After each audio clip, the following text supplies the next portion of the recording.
corona ya, pandemi COVID-19. Makanya di Arab Saudi saja yang melaksanakan ibadah haji itu hanya warga sekitar dan mukimin tetap yang sudah lama di sana.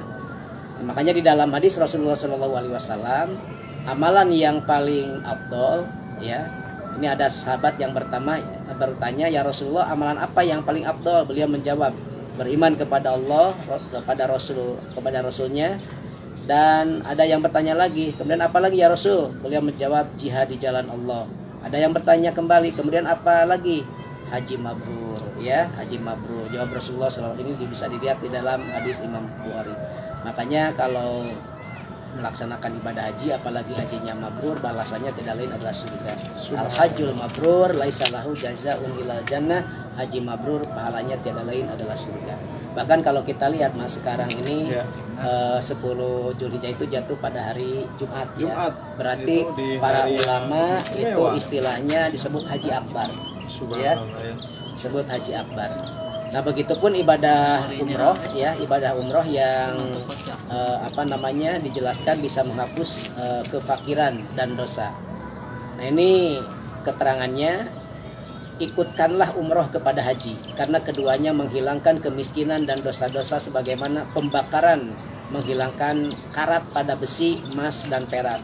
Sementara tidak ada pahala bagi haji yang mabrur kecuali surga. Ini bagi orang yang diberi kemampuan walaupun mampu tapi dianggap tidak aman, ya tetap oleh Allah sudah dicatat niat mereka untuk melaksanakan. Nah, kemudian amalan yang lain itu berkurban. Ya. Berkurban yang tentunya ini menjadi topik di pertemuan yang pertama ya, yang tentunya jamaah yang diberi kemampuan untuk berkurban silakan untuk berkurban. Bahkan dalam hadis itu kan, man wajada sa'atan falam yudhi fala yaqrabanna musallatan. Barang siapa yang diberi kemampuan untuk berkurban tapi tidak berkurban, jangan coba-coba mendekati tempat sholatku. Artinya apa? Masjid ya, tempat sholat itu kan masjid. Artinya orang yang tidak berkurban padahal diberi kemampuan, nah itu jangan coba-coba mendekati tempat sholatku. Artinya apa? Artinya kurang layak begitu kan, orang mampu tapi tidak kurban yang mendekati tempat sholat kami. Artinya dalam hal yang mungkin tidak diridhoi ya, tidak disenangi begitu ya, tidak disenangi oleh Nabi kita ya, Nabi Muhammad SAW. Makanya kami mengajak tentunya sebagai pengurus juga panitia ya, pada jamaah yang diberi kemampuan untuk berkurban, mari kita titipkan. Bahkan mungkin Mas Ki sendiri bisa mengupdate ya, untuk ini ya, untuk jamaah yang sudah ikut menitipkan hewan kurban ya. Baik jamaah, kami informasikan ya, untuk update kegiatan Idul Adha di DKM Masjid Asy-Syidik, alhamdulillah sudah terbentuk kepanitiaan. Di pertemuan di pekan yang lalu juga kita sudah menghadirkan Pak Heri. Iya, betul, ketua panitia ya. Ketua panitianya, dan kami informasikan bahwa sampai hari ini sudah hampir sapi keempat. Ya, jadi di kita ini ada 3 tipe hewan kurban ya. Jadi jamaah silahkan memilih untuk ikut di tipe yang mana. Yang tipe pertama, tipe A, itu patungan per jiwanya dibebankan 4.500.000. Nah, untuk tipe yang B, per jiwanya patungan sebesar 4 juta, dan untuk tipe C sebesar 3 juta ya. Jadi untuk hewan kurban sapi ini patungan untuk 7 orang, nah per orangnya tadi. Nah, tipe A, B, C ini adalah tipe besaran hewan kurbannya. Nah, nanti akan diinformasikan lebih lanjut berkaitan dengan berapa kilonya gitu ya, terkait dengan yang tipe A berapa, tipe B berapa, dan tipe C berapa. Jadi jamaah yang berniat tahun ini untuk ikut berkurban, silakan untuk menghubungi para ketua RT atau ketua panitia Idul Adha, atau langsung ke pengurus DKM Asy-Syidik juga bisa. Terbuka ya, sangat kepada siapapun. Insya Allah kami akan menjalankan amanah ya dari para jamaah yang telah menitipkan penyembelihan hewan kurban. Dan perlu kami sampaikan juga bahwa ibadah kurban ini sebaiknya dilakukan tiap muslim yang mampu ya di bulan Zulhijjah. saat perayaan Idul Adha. Dalam hadis dijelaskan bahwa salah satu amalan yang sangat dicintai oleh Allah Subhanahu wa taala, ini hadisnya hadis Imam Tirmidzi. Saya bacakan artinya saja. Dinarasikan Aisyah, Rasulullah Shallallahu Alaihi Wasallam mengatakan, tidaklah pada hari nahar. Nahar itu hari Idul Kurban, hari penyembelihan ya. Tidak ada pada hari nahar manusia beramal suatu amalan yang lebih dicintai oleh Allah daripada mengalirkan darah dari hewan kurban. Ia akan datang pada hari kiamat dengan tanduk, kuku, rambut hewan kurban ya. Dan sungguh darah tersebut akan sampai kepada ridho Allah Subhanahu wa taala sebelum tetesan darah tersebut jatuh ke bumi. Maka bersihkanlah jiwa kalian dengan berkurban. Makanya di dalam ayat Al-Quran juga kan, la a'udzubillahi minasyaitonirrajim, la yanalallaha luhumuha wala dima'uha walaki yanaluhu taqwa minkum. Jadi darah dan daging itu tidak akan sampai ya kepada Allah, tapi justru yang akan sampainya itu adalah derajat ketakwaan kita kepada Allah Subhanahu wa taala. Itu amalan yang sangat dicintai di bulan Dzulhijjah, yaitu melaksanakan ibadah kurban. Kemudian juga Mas, untuk amalan yang lain yaitu bertaubat ya. Sebagaimana kita umat manusia adalah tempatnya salah. Al-insan mahalul khata wa nisyan, manusia itu tempatnya salah dan lupa. Manusia tidak lepas dari dosa dalam tiap kesempatan, sehingga Allah membuka kesempatan taubat bagi tiap hambanya yang berharap pengampunan dari Allah Subhanahu wa taala. Nah, ini di dalam hadis Imam Tirmidzi juga disampaikan, wahai anak Adam, sesungguhnya jika engkau menyeru dan mengharap padaku, maka pasti aku ampuni dosa-dosamu tanpa aku pedulikan. Wahai anak Adam, seandainya dosamu membumbung tinggi hingga ke langit, tentu akan aku ampuni tanpa aku pedulikan. Wahai anak Adam, seandainya engkau mendatangiku dengan dosa sepenuh bumi dalam keadaan tidak berbuat syirik sedikit pun padaku, tentu aku akan mendatangimu dengan ampunan sepenuh bumi pula. Nah, ini jadi di bulan Dzulhijjah ini ya kita harus memperbanyak bertaubat kepada Allah, karena siapa tahu ya kita adalah manusia yang sudah banyak berlumuran dosa, tapi yang terpenting kita bertaubatnya adalah taubatan nasuha. Tubu ilallahi taubatan nasuha, bertaubatlah kepada Allah dengan taubat yang sesungguhnya. Ya, baik Pak Ustadz, sebelum kita lanjutkan ngopi kita di Ahad sore hari ini, saya ingin menginformasikan lagi kepada jamaah ya, bahwa di Al-Quran Hijaz. Baik Pak Ustadz, kita lanjutkan lagi. Saya ingin mengetahui yang amalan sunnah yang berkaitan dengan berkurban tadi ya, yang berkurban, yang hewan kurban itu. Saya juga mendapatkan keterangan bahwa bagi mudhohi atau orang yang ingin berkurban atau menitipkan hewan kurban, dia juga ada amalan sunnah yang bisa mereka lakukan. Misalnya diantaranya dianjurkan untuk tidak memotong kuku dan apa itu Pak Ustadz? Ya. Nah, itu kan mungkin ada jamaah yang belum mengetahui, dan itu sebenarnya berpahala gitu ketika kita mengerjakan amalan tersebut. Betul sekali Mas. Jadi ketika kita sudah berniat untuk berkurban di tahun ini, apalagi sudah menitipkan ke panitia ya. Jadi bagi mereka yang akan berkurban ini, sebagaimana hadis Rasulullah Shallallahu Alaihi Wasallam yang diriwayatkan oleh Ummu Salamah, idza ra'aitum hilal dzilhijjati wa arada ahadukum ayyudhi falyumsik an sya'rihi wa adfarihi. Jika kalian melihat ya hilal Dzulhijjah dan salah seorang di antara kalian ingin berkurban, hendaklah dia menahan diri dari rambut dan kuku-kuku.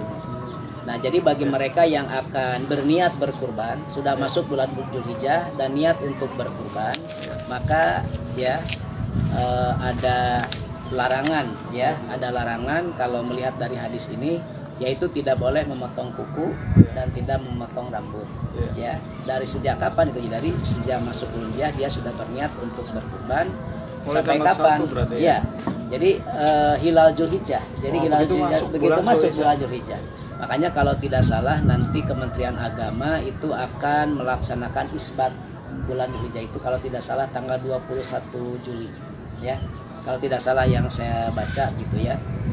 Jadi nanti sama akan mengadakan isbat, jadi penentuan bulan Dzulhijjah. Nah, makanya ketika sudah masuk ya niat berkurban, maka tahan, tidak memotong rambut, tidak memotong kuku ya. Kalau suami ingin istri cantik misalnya diminta untuk potong rambut gitu ke salon, ya tahan dulu. Yang bersangkutan aja ya, jadi yang niat berkurbannya. Oh, yang gitu. berkurbannya. Yang niat berkurbannya. Jadi Iya. yang niat berkurbannya. Nah, kalau mengantar silahkan saja ya, tapi yang mengantarnya karena niat berkurban tadi, jadi tidak usah memotong rambut atau memotong kuku ya. Kemudian kalau lihat amalan-amalan yang lain mungkin ya, kalau tadi berkaitan dengan orang yang akan berkurban, amalan yang lain itu ada meningkatkan amal soleh ya, meningkatkan amal soleh lainnya. Nah, setiap muslim adalah meningkatkan amal soleh di bulan Dzulhijjah. Amalan ini seperti apa? Ya, sholat sunnah, sedekah ya, membaca Al-Quran, menjalin tali silaturahmi ya. Saat mengerjakan amal soleh juga tidak lupa kita supaya memberikan Allah ya, memberikan kepada kita kesehatan, keselamatan dan perlindungan dari ya, termasuk kalau sekarang itu kan COVID-19 ya. Betul. Jadi fungsinya kita berbuat baik, melakukan amal soleh, apalagi sodakoh yang sering disampaikan, itu kan bisa menahan 70 macam bencana gitu ya. Nah, jangan-jangan ketika Allah menurunkan bencana kepada kita seperti yang sedang kita alami, jangan-jangan mungkin diantara kita sudah tidak memiliki kegemaran lagi untuk bersedekah. Gitu. Itu harus introspeksi. Betul, gitu ya. introspeksi. Karena sedekah sendiri kan as-shadaqatu tadfa'ul bala ya. Sedekah itu dapat mencegah bencana. Yang selanjutnya zikir, Mas. Ya. Sudah zikir, mungkin nanti amalan yang ke-8 itu sholat. Nanti kita bahas tentang persiapan untuk melaksanakan sholat apa saja yang bisa kita lakukan. Nah, 10 hari pertama di bulan Dzulhijjah dengan memperbanyak zikir kepada Allah Subhanahu wa taala ya, secara tegas Rasulullah memerintahkan memperbanyak zikir, tahlil, takbir, tasbih dan tahmid. Nah, ini juga tadi seperti yang dilakukan oleh Ibnu Umar ya. Jadi dari mulai tanggal 1 mereka pergi ke pasar, kemudian memenangkan takbir dan jemaah juga ikut mengikuti ucapan-ucapan Umar. Mungkin kalau di kita karena mungkin belum umum dan belum biasa ya. Mungkin agak heran kalau ada yang mulai takbir tanggal 1 gitu ya, tanggal 1. Tapi ya takbir itulah tadi, takbir mutlak, takbir muqayyad ya.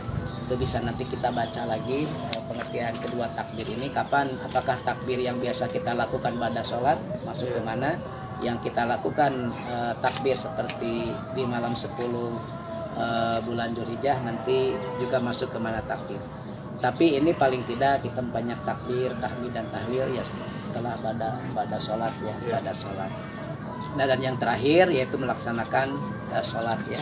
Nah, dalam hal ini adalah sholat idul kurban, idul adha, sebagaimana di dalam Al-Quran. A'udzubillahi minasyaitonirrajim. Inna a'tainakal kautsar fasholli li rabbika wanhar. Fasholli maka sholatlah, wanhar dan sembelihlah binatang kurban. Nah, tentunya dalam dalam persiapan kita akan melaksanakan ibadah sholat idul kurban kan ada amalan yang bisa kita lakukan, walaupun para jemaah tentunya juga sudah banyak yang hafal, yang menguasai, seperti umpamanya kita melakukan mandi ya. Jadi mandi dulu begitu ya, bahkan ada yang menyatakan itu mandi besar gitu ya, mandi besar. Kemudian memakai baju yang bersih, yang bukan yang baru ya, yang terbaik, yang bersih, yang kita miliki ya, pakai wangi-wangian ya, kemudian juga berjalan kaki, kemudian juga tidak makan terlebih dahulu ya, berbeda dengan Idul Fitri ya. Kalau Idul Fitri itu kita makan dulu, sarapan dulu ya. Nah, kalau Idul Adha itu sarapannya kapan? Sarapannya setelah sholat.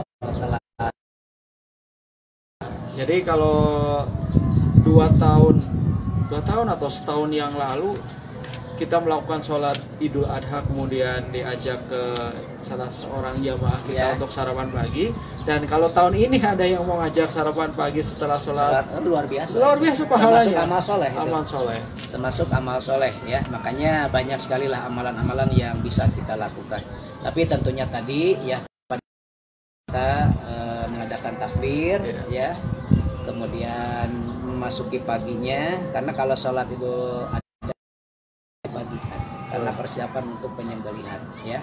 Kemudian tadi mandi ya, pakai baju yang bersih, pakai wangi-wangian ya, kemudian juga jalan kaki, kemudian juga tidak makan terlebih dahulu ya. Setelah itu ya kita bersilaturahim ya. Kemudian juga kita lanjutkan dengan pemotongan penyembelihan hewan kurban. Walaupun di kita menurut informasi ya tidak langsung kan hari Jumat, mungkin efektivitas waktu juga ya. Penyembelihan hewan kurban di hari Sabtu. Hari Sabtu berarti tanggal 11. Tanggal 11 ya. Dzulhijjah. Tidak jadi masalah, yang terpenting itu 10 hari ditambah 3 hari tasriknya. Ya, 3 hari tasriknya berarti tanggal 11, 12 dan 13 ya. Itu boleh kita lakukan untuk pemotongan penyembelihan hewan kurban. Nah, itu amalan-amalan yang biasa kita lakukan. Mungkin ini jamaah juga bisa bisa mengamalkannya ya, amalan-amalan ini. Tentunya kami mengajak mari untuk melaksanakan ibadah saum. Pak Yudi dan Pak Agus, ada pertanyaan dari jamaah? Tidak ada. Oke. Cuma yang jawab Ubay aja. Baik. Masih ada waktu kita ya? Masih ada waktu? Baik Pak Ustadz, setelah kita mengetahui amalan-amalan sunnah berpahala besar yang seringkali kita lupakan, mudah-mudahan di kesempatan bulan Dzulhijjah tahun ini kita bisa memaksimalkan untuk bisa mengerjakan amalan sunnah. Pak Ustadz mungkin bisa menyinggung sedikit pertanyaan dari jamaah di pekan kemarin. Ada yang menanyakan soal Idul Kurban di tengah pandemi virus corona. Mungkin ada informasi dari pemerintah yang juga bisa kita sampaikan kepada jamaah. Oke, terima kasih Mas. Memang di satu sisi ini dilematis, tapi di sisi yang lain juga pemerintah melalui Kementerian Agama, kalau tidak salah surat edaran 14/2020 tentang pelaksanaan Idul Kurban, ya Idul Adha, Kurban dalam hal ini di masa pandemi COVID-19. Justru Kementerian Agama ini sangat menganjurkan. Sangat menganjurkan. Kenapa? Karena sekarang ini kan di masa COVID-19 ini dalam kerawanan pangan ya. Dalam suasana kerawanan pangan, jadi sangat dianjurkan sekali untuk melaksanakan ibadah kurban. Walaupun mungkin tetap kita menggunakan protokol kesehatan, dari mulai pencarian hewan kurbannya juga dipastikan harus sehat ya, ada surat keterangan dari dinas kalau yang menangani masalah peternakan ya, pertanian dan peternakan ya, jadi itu harus ada surat keterangannya. Kemudian juga kita lakukan menurut protokol kesehatan, juga nanti ada petunjuk-petunjuknya seperti apa. Bahkan di sebahagian masjid yang lain dalam hal pembentukan panitia juga ini lebih diefisienkan ya. Mungkin di kita pun tidak seperti tahun lalu mungkin ya. Bahkan saya banyak ngobrol dengan rekan-rekan, ada yang mempercayakan pelaksananya kepada jagal ya, artinya orang yang biasa. Jadi mereka itu dari mulai menyembelih, menguliti sampai memercah dan sebagainya itu hanya ditangani oleh beberapa orang, tapi sudah ahli ya, artinya tidak melibatkan banyak orang. Tapi dalam hal ini kan kita lihat syiarnya ya, jadi apalagi yang berkurban itu dianjurkan untuk menyembelih dengan tangannya sendiri ya, dianjurkan juga untuk menyaksikan bahkan menyembelih sendiri kalau mampu, kalau bisa gitu ya. Itu luar biasa, sebagai pelatihan juga barangkali. Kemudian dalam surat edaran itu diatur ya, mungkin nanti kita share ke warga, ke jemaah, sungguhnya sudah saya share juga, mungkin lupa lagi tidak dibaca ya. Jadi di masa COVID-19 ini pada intinya pemerintah dalam ini Kementerian Agama sangat menganjurkan sekali ya untuk dilaksanakan penyembelihan hewan kurban. Karena kita memang sekarang sedang mengalami kerawanan pangan, tapi tetap protokol kesehatan harus kita terapkan. Baik, terima kasih Pak Ustadz. Sekali lagi saya informasikan kepada jamaah warga Komplek Gria Winaya bahwa dalam melaksanakan penyembelihan hewan kurban nanti kita harus mengikuti protokol kesehatan ya. Dan mengapa kita juga membentuk kepanitiaan, ini adalah upaya kita untuk memfasilitasi jamaah yang ingin berkurban di tahun ini, dan hal yang juga penting adalah syiar Islam ya. Betul. Baik Pak Ustadz, Pak Yudi dan Pak Agus, sudah ada hasil untuk jamaah yang berhak untuk mendapatkan.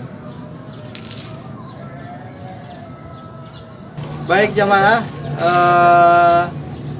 yang berhak untuk mendapatkan giveaway sebuah mushaf Al-Quran Hijaz terjemah tafsir perkata adalah Ibu Leni ya.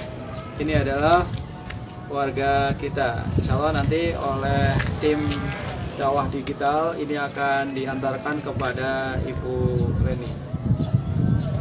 Baik jemaah yang dimuliakan Allah Subhanahu wa taala, inilah ngopi kita di seri ketiga tentang amalan-amalan sunnah berpahala besar yang sering kita lupakan ya. Nanti jemaah sekalian bisa melihat lagi tayangan live ini di fanpage Facebook Masjid Asy-Syidik Official atau di channel YouTube Masjid Asy-Syidik. Terima kasih Anda sudah menyimak kajian ataupun ngopi pada sore hari ini. Wassalamualaikum warahmatullahi wabarakatuh.